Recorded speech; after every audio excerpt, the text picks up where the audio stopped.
Pemirsa, kami akan ajak Anda untuk menelisik sebab akibat konflik Palestina terhadap hubungan internasional termasuk Indonesia. Dan inilah dialog Nusantara Petang.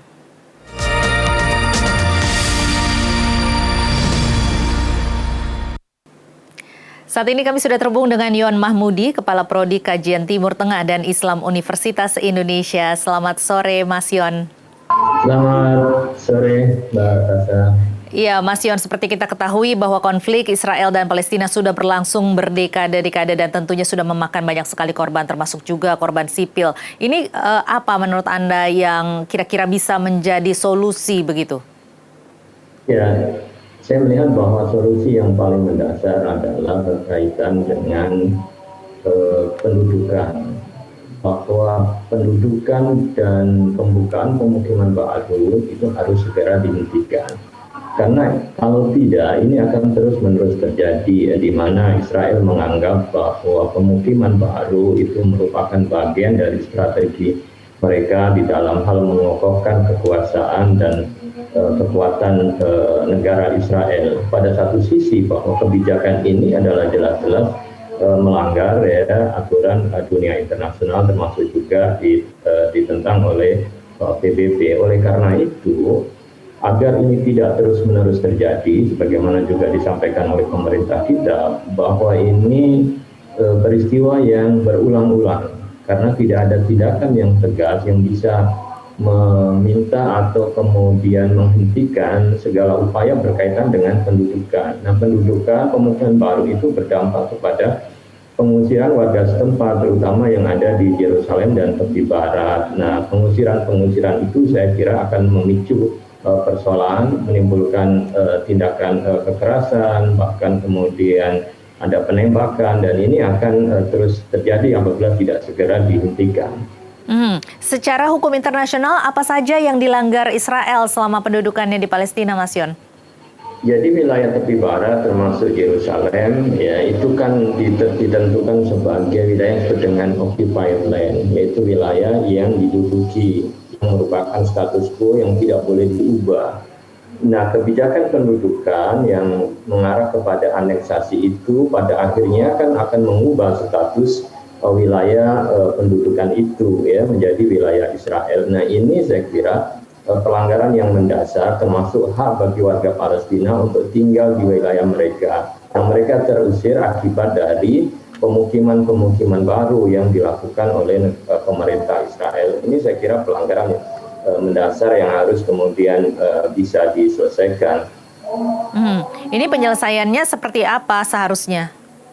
Ya, tentu kemudian Badan Internasional PBB harus memberikan pengawasan itu, memastikan bahwa tidak ada lagi pemukiman baru di kawasan pendudukan, dan itu jadi status quo sampai kemudian diselesaikan, ya, kedua belah pihak menentukan nasib Palestina ke depan. Apakah kemudian two-state solution yang akan menjadi dasar terhadap kedaulatan Palestina terhadap wilayahnya. Karena apabila tidak segera diselesaikan, perluasan akan terjadi, lama-kelamaan Palestina tidak akan memiliki wilayah.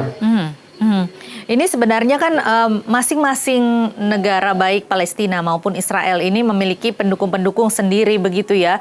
Nah, akhir-akhir ini memang beberapa negara-negara Arab yang tadinya mendukung Palestina saat ini itu cenderung memilih untuk diam begitu, dan ini ditengarai dengan adanya pengaruh dari Amerika Serikat. Sebenarnya seberapa besar peran Amerika Serikat terhadap hal ini?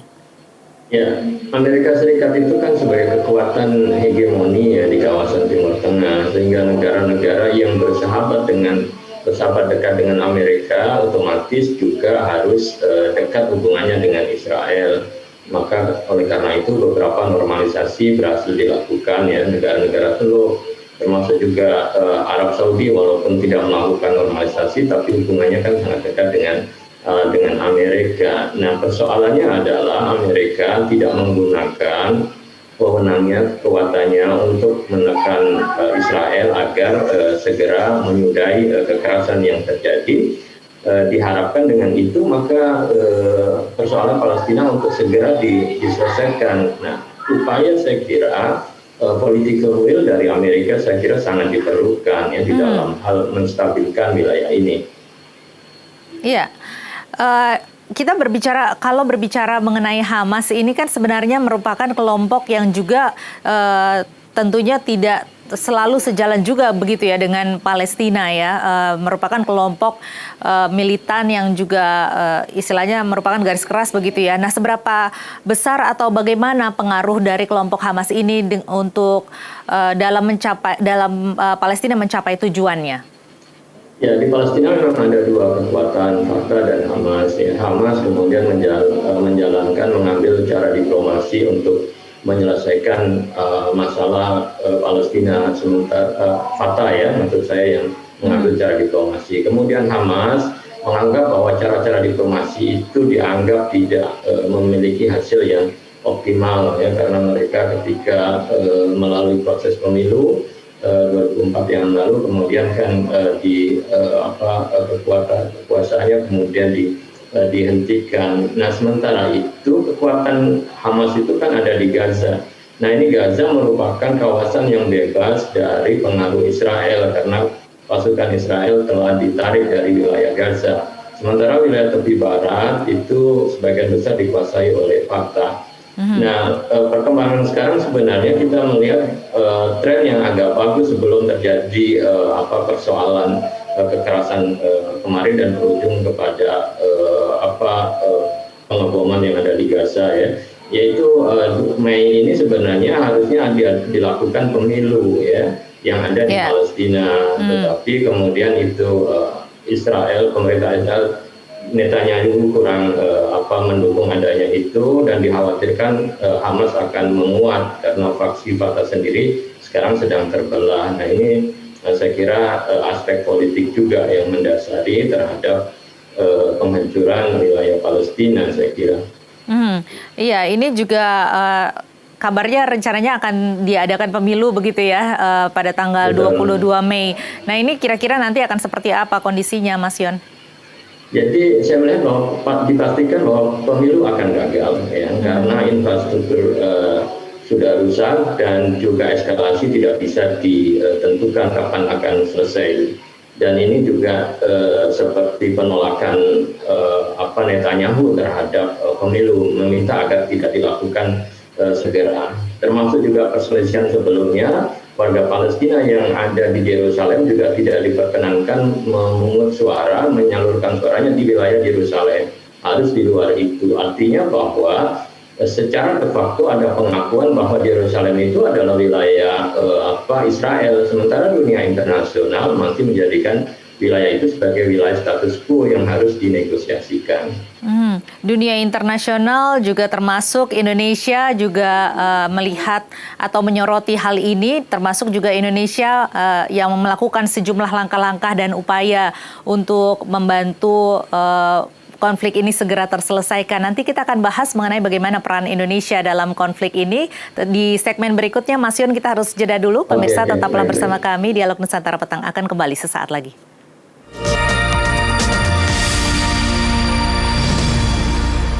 Pemirsa, Ketua Umum PBNU Said Aqil Siraj Senin malam menemui Duta Besar Palestina untuk Indonesia Zuhair Al-Shub. Dalam pertemuan tersebut, Said Aqil menyampaikan pernyataan sikap dukungan terhadap kebebasan Palestina dan mengecam keras penyerangan brutal Israel kepada rakyat Palestina.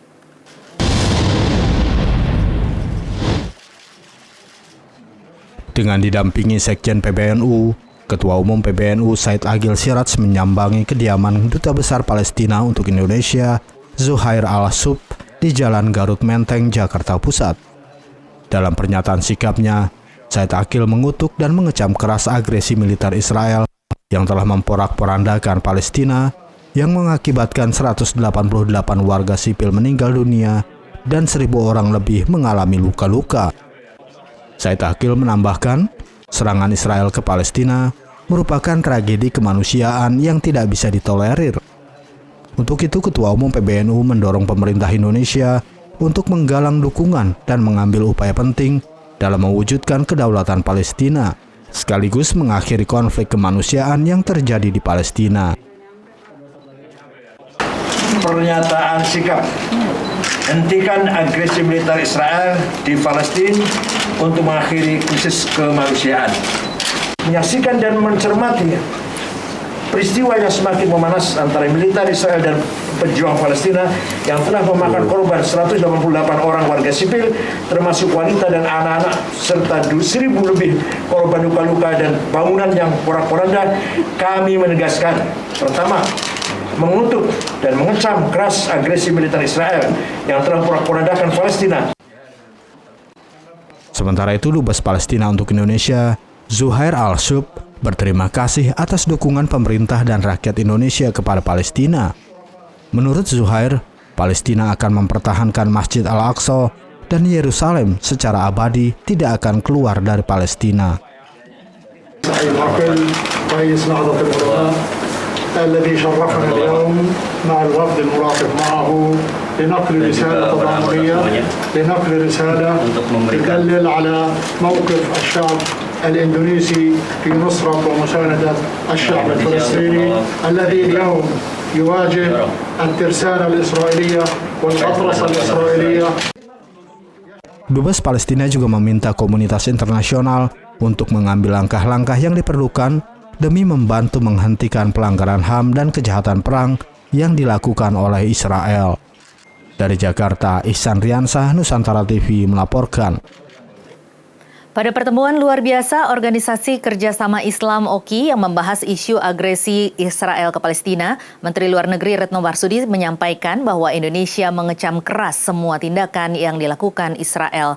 Pertemuan dilaksanakan pada 16 Mei 2021 secara virtual dan dihadiri oleh 16 menteri dan wakil menteri negara-negara OKI dan wakil dari negara OKI lainnya. Indonesia juga mengusulkan sejumlah langkah kunci yang harus dilakukan OKI dalam menghadapi masalah ini, salah satunya memastikan adanya persatuan baik antar negara OKI, pemangku kepentingan di Palestina, serta bangsa Palestina itu sendiri. Berikut pernyataan Menteri Luar Negeri Retno Marsudi. Saya menyampaikan bahwa perjuangan untuk mendukung kemerdekaan Palestina masih jauh dari selesai. Persatuan negara OKI, saya tekankan lagi, harus terus kita jaga untuk mendukung perjuangan Palestina. Together, we have to act now. Keadilan harus tercipta bagi rakyat Palestina. Dan saya tekankan bahwa Indonesia akan terus mendukung perjuangan Palestina. Dan pemirsa, kita masih bersama dengan Mas Ion Mahmudi, Kepala Prodi Kajian Timur Tengah dan Islam Universitas Indonesia. Mas Ion, ini sejumlah langkah-langkah sudah dilakukan juga oleh Indonesia dalam konflik Israel-Palestina. Bagaimana menurut Anda peran dari Indonesia sendiri? Seberapa besar perannya dalam ikut menyelesaikan konflik antara Israel dengan Palestina ini? Ya, nampaknya pemerintah Indonesia menunjukkan langkah yang cukup optimal ya di dalam menyatakan dukungan terhadap perjuangan Palestina sampai pada realisasi ya, kemerdekaan bagi rakyat Palestina yang berdaulat ini menjadi sebuah kunci bagi keberlangsungan perdamaian yang abadi di kawasan Timur Tengah, terutama menyangkut hubungan Israel dan Palestina. Nah, usulan dari pemerintah Indonesia saya kira cukup konkret ya. Yang pertama memang yang harus menjadi perhatian adalah persoalan persatuan yang bagi rakyat Palestina. Ini sudah menunjukkan hal yang lebih positif ya ketika Hamas dan Fatah sudah bertemu dan mereka siap untuk melakukan pemilihan umum, tetapi kemudian terhambat ya dengan adanya serangan-serangan yang terjadi pada minggu terakhir ini. Nah, tentu kemudian untuk mendapatkan persatuan ya biar bagaimanapun entitas yang harus ada di Palestina harus diakui baik Fatah maupun Hamas. Ya, tinggal kemudian bagaimana mereka bernegosiasi, ya, menyampaikan pikiran dan juga aspirasi mereka yang nanti akan diwadahi oleh PBB. Nah, OKI juga nampaknya juga harus menunjukkan sikap yang sama. Apabila persatuan kemudian persahabatan internal di Palestina sudah mulai membaik, maka tentu harus direspon ya oleh negara-negara di kawasan Arab. Jangan lagi bikin proksi-proksi baru bahwa ada beberapa yang hanya mendukung Fatah saja, hanya mendukung Hamas saja, tetapi harus dinampakkan dalam bentuk rekonsiliasi, jadi rekonsiliasi di tingkat Palestina, dan juga saya kira penyamaan persepsi di level negara-negara anggota OKI, terutama negara Arab. Saya kira ini sebuah usulan yang sangat strategis untuk segera dilakukan. Baru setelah itu mereka bisa menggunakan kekuatan lobby-lobby mereka terhadap negara-negara mitra mereka, baik yang di Eropa atau dengan Amerika, agar kemudian bisa menekan Israel untuk menghentikan serangan dan duduk bersama Palestina untuk peta perdamaian ke depan,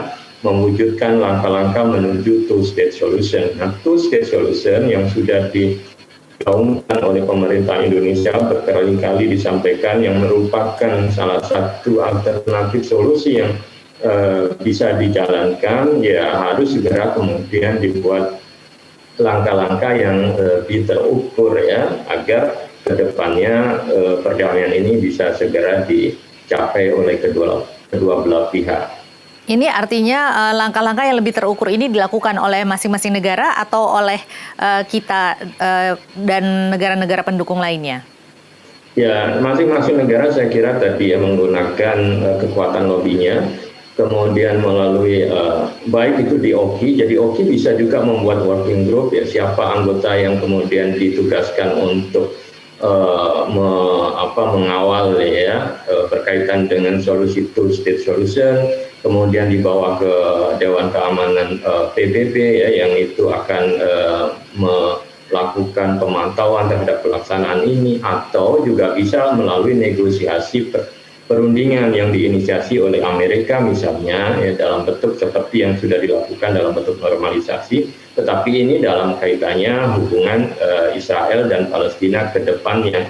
Nah, peta perundingan yang mereka kemudian nanti berunding tentu diawasi oleh dunia internasional, termasuk negara-negara besar yang ada, yang komitmen untuk mewujudkan perdamaian yang abadi, penyelesaian two-state solution. Nah, ini saya kira bisa secara paralel dilakukan. Ya, dukungan Indonesia sebenarnya sudah cukup banyak hingga saat ini, termasuk juga dengan hubungan diplomatik seperti tadi yang dilakukan oleh Menteri Luar Negeri, kemudian juga dukungan kemanusiaan seperti pemberian obat-obatan dan lain sebagainya. Apakah menurut Anda langkah Indonesia untuk mendukung penghentian kekerasan oleh Israel dan juga penyelesaian konflik antara Israel Palestina ini sudah cukup? Tentu sudah optimal, tetapi harus lebih ditingkatkan lagi ya. Jadi langkah-langkah next step-nya saya kira harus kemudian dilakukan. Kita apresiasi bahwa Presiden maupun Menlu sudah menghubungi negara-negara di Uni Eropa, di Asia Tenggara. Nah, itu saya kira tinggal bagaimana dioptimalkannya untuk bisa menghasilkan langkah-langkah yang solutif bagi Palestina dan juga Israel, sehingga mereka bisa diyakinkan bahwa two-state solution adalah solusi yang bisa dilakukan, yang sama-sama memberikan keadilan yang baik kepada Palestina maupun pada Israel, sehingga mereka bisa menatap masa depan koeksisten ya, dua-duanya kemudian menjadi negara yang menginginkan perdamaian, menginginkan keamanan. Ya, kalau Israel menginginkan perdamaian, tentu Palestina juga menginginkan hal yang sama, karena ini kan nilai dasar ya dari kemanusiaan. Nah, langkah-langkah itu saya kira perlu diperkuat kembali dan kemudian dipantau. Kalau perlu juga ada semacam komite atau task force yang khusus dibentuk oleh pemerintah Indonesia untuk mengawal dan juga untuk memastikan langkah-langkah perdamaian, negosiasi menuju two-state solution itu sudah sejauh mana. Baik, Mas Yon, ini kita bergeser sedikit dari konflik Israel-Palestina, tetapi masih ada hubungannya begitu ya, karena ini kita kembali ke Indonesia, di mana sebenarnya memang konflik ini kan menjadi sorotan dari banyak negara maupun juga seluruh bangsa, begitu termasuk juga rakyat Indonesia, di mana tidak semua rakyat Indonesia memahami asal-muasal dari konflik di Israel-Palestina ini, sehingga tentunya memunculkan banyak sekali debat, seperti yang kita lihat juga di sosial media. Nah, narasi-narasi ini kan dikhawatirkan juga akan memunculkan suatu suatu permasalahan baru begitu ya di antara rakyat Indonesia. Nah, bagaimana dan juga apa upaya atau tindakan ataupun sikap dari pemerintah Indonesia menempatkan konflik Israel Palestina ini kepada masyarakatnya supaya bisa tercipta suatu pandangan ataupun perspektif yang adil? Ya, tentu kita perlu berangkat pada realitas bahwa sejarah Indonesia, bangsa kita ini kan mengalami proses penjajahan yang cukup lama. Ya, perjuangan-perjuangan kita lakukan merebut kemerdekaan, ya, bahkan harus berhadapan dengan tentara sekutu yang luar biasa, tetapi perjuangan itu kan dilakukan yang guna mendapatkan hak ya sebuah negara yang merdeka. Nah, dalam kapasitas itu Indonesia juga kemudian mendorong ya solidaritas ya negara-negara lain di Asia Afrika melalui Konferensi Asia Afrika agar mereka mendapatkan hak yang sama, termasuk juga pada waktu itu tentu Palestina. Nah, Palestina saya kira didudukan dalam sebuah perspektif bahwa mereka adalah sebuah negara yang menjadi yang tersisa sebenarnya dari sejarah imperialisme masa lalu. Maka mereka harus mendapatkan hak-haknya ya secara baik, yang tentu kemudian dinegosiasikan ya dengan negara yang sudah berdiri sebelumnya, yaitu Israel. Oleh karena itu perjuangan itu didukung oleh pemerintah tentu dalam kapasitas anti terhadap penjajahan. Jadi segala hal yang kemudian berkaitan dengan Palestina yang wilayahnya kemudian diduduki, terusir, bahkan kemudian tidak memiliki wilayah. Nah, dalam kapasitas itu